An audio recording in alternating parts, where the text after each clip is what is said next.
നീല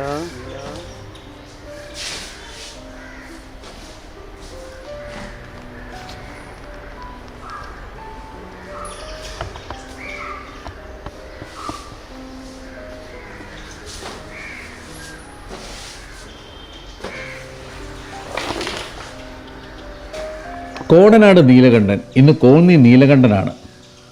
അഴകും അളവും എല്ലാം കൊണ്ട് ഗംഭീരനാണവൻ. കോന്നിയിലെ പ്രധാന കാഴ്ചകളിൽ ഒന്നാണിവൻ. കോന്നി സുരേന്ദ്രൻ നിന്നിടത്താണ് നീലകണ്ഠൻ്റെ നിൽപ്പ്. നീലകണ്ഠൻ്റെ കൊമ്പുകൾ മുമ്പ് പൊട്ടിയിരുന്നു. അതുമാത്രമാണ് അവനൊരു പോരായ്മയായി തോന്നിയത്. അവൻ്റെ ചെവിയാട്ടം, അതിൻ്റെ ശബ്ദം, അതുമാത്രം മതി ഈ ആനയുടെ നിറവ് നമുക്ക് മനസ്സിലാക്കാൻ. ലക്ഷണമൊത്തം ആനകളുടെ ചെവിയാട്ടം ഒരു സംഗീതം പോലെയാണ്. ശ്രദ്ധിക്കുക ആ ശബ്ദം.